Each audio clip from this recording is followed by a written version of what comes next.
seeking together, helping to create a planetary vision and a universal heart of compassion.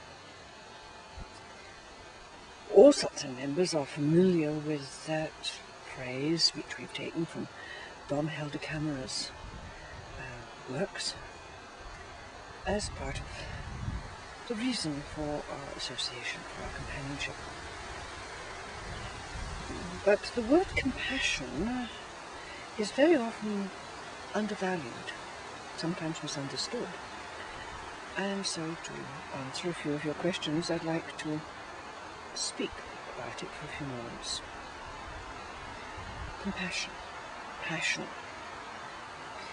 We'll have the impression at once that this is something we are fully involved in. It engages the whole of us, body, psyche, spirit. We're totally fascinated, our whole attention, all our energy drawn into whatever it is we feel passionate about. An intense experience. An intense experience with compassion, with another, with the situation. There's a big difference between compassion and sympathy. With sympathy, we can understand another's problems, recognize their difficulties. We can have sympathy with their pain and their suffering, but we can keep an emotional distance. We do not have to actually get engaged, fully engaged in the life and the experience of the other. But with compassion, there is no possibility of a safety distance, of an emotional escape route.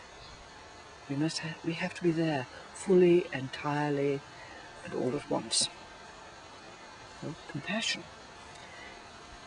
Often we think of being compassionate only with the pain and the suffering and the difficulties of others. And because we've all experienced some pain, some suffering, some difficulties, we can say immediately, oh, I understand. I can be there with you. I can suffer with you. But we have also to be compassionate, to be able to be there with, to be there for, and understanding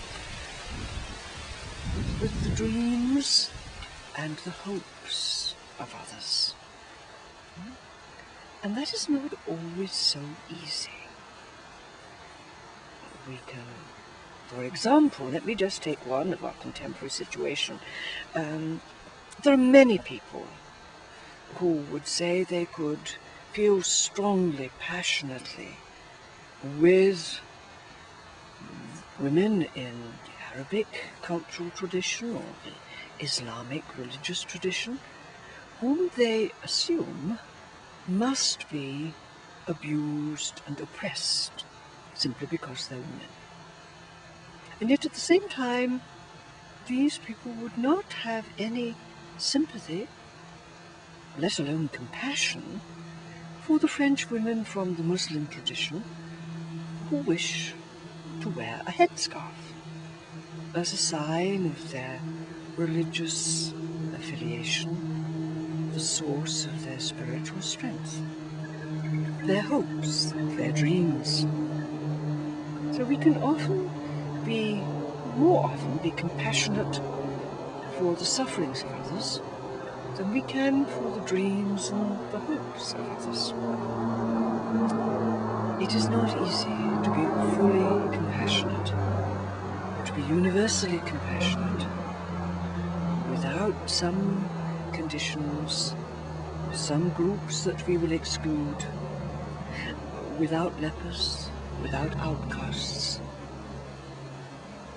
A heart that is wide open to enter into the experience of the other, the dreams of the other, the hopes of the other, the pain and the sufferings of the other. And that's why we say, working together, trying to do this, hoping to create an atmosphere of acceptance, of unconditional walking with others. First of all in ourselves, and then with everyone we meet in our everyday life situation. And perhaps we need to remember that compassion for ourselves comes first. Being able to be fully involved, fully engaged by our own dreams, our own hopes, as well as the acceptance of our pain and our suffering. A universal heart of compassion. Yes, it's easy to say. It takes a lifetime to allow to come to birth within ourselves.